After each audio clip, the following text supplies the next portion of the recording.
নমস্কার বন্ধুরা, cook with পায়েলের আর একটা নতুন পর্বে আপনাদের সকলকে স্বাগত। আজ আপনাদের সঙ্গে একটা বিশেষ রেসিপি নিয়ে এসেছি, যেটা একদম দোকানের মতো খেতে হবে আর খুব কম তেল মশলা দিয়ে এটা কিন্তু তৈরি করবো আমি, যাতে এটা এক্স্যাক্টলি দোকানের মতোই খেতে লাগে।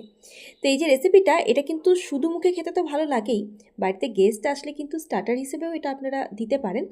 আর সেই সঙ্গে রুটি, লুচি, পরোটা এগুলোর সাথে খেতে এটা দুর্দান্ত লাগে।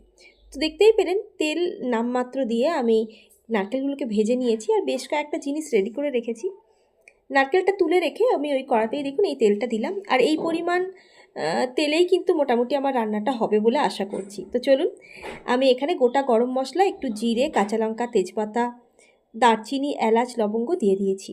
সবই অল্প পরিমাণে কিন্তু দিতে হবে। দিয়ে টুকরো করে কেটে রাখা আলুগুলোকে এখানে ভেজে নিচ্ছি, একটু লো ফ্লেমে, একটু টাইম নিয়ে এগুলোকে ভেজে নিতে হবে।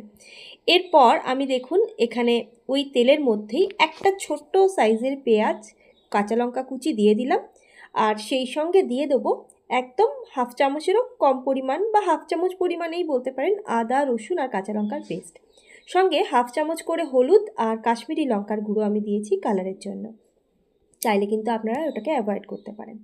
তো এর সঙ্গে স্বাদ মতো নুন দিয়েছি, আর নুন দিয়ে মশলাটাকে একটু কষে নিয়েই আমি কিন্তু দুটো মিডিয়াম সাইজের টমেটো এখানে কুচি করে দিয়ে দিয়েছি। সঙ্গে দিলাম হাফ চামচ করে ধনে আর জিরে গুঁড়ো। আর এই যে এটা দেখছেন, কড়াটা যেহেতু লোহার কড়া আর খুব তেতে যায়, তো সেই জন্য আমি একটুখানি পরিমাণ জল দিলাম, যেহেতু তেলের পরিমাণটাও একটু কম আছে।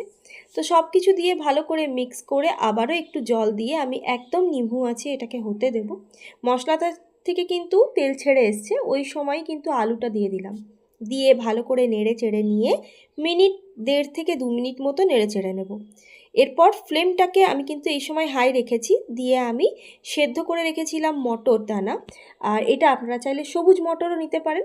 সেটাকে একটু নুন আর একটুখানি হলুদ দিয়ে সেদ্ধ করে রেখে দিয়েছিলাম, তো সেটাই জল সমেত সবটা দিয়ে দিলাম। আর সেই বুঝেই প্রথমে কিন্তু নুনটা আমি অ্যাড করেছিলাম। তো এবার নারকেলের কুচিগুলোকেও এর মধ্যে দিয়ে ভালো করে নেড়ে চেড়ে আমি কিন্তু বেশ কিছুক্ষণ এটাকে ফুটতে দেবো। আমি মাঝখানে একটুখানি পরিমাণ জল এতে দিয়ে দিয়েছিলাম, কারণ ঠান্ডা হলে এটা কিন্তু আরও খানিকটা টেনে যায়। আর এই সময় এর মধ্যে আমি কসুরি মেথি, একটুখানি ঘরে তৈরি আমার গরম মশলা আর সামান্য একটু চিনি দিয়েছি সমস্ত স্বাদটাকে ব্যালেন্স করার জন্য। তো সব কিছুকে মিলিয়ে মিশিয়ে একটা ফুট দিয়ে নিলেই কিন্তু রান্না আমাদের পুরোপুরি রেডি। ওপর থেকে একটু ধনেপাতা, কাঁচা লঙ্কা, লঙ্কার কুচি, আর অবশ্যই এই জিনিসটা দেবেন, এই তেঁতুলের কাঁধ অবশ্যই দেবেন এর মধ্যে, তাহলে দেখবেন একদম দোকানে যেরকম বিক্রি হয়, যেরকম স্বাদ লাগে সেরকমই লাগবে খেতে। আর একদম কম তেল মশলায় তৈরি যেহেতু,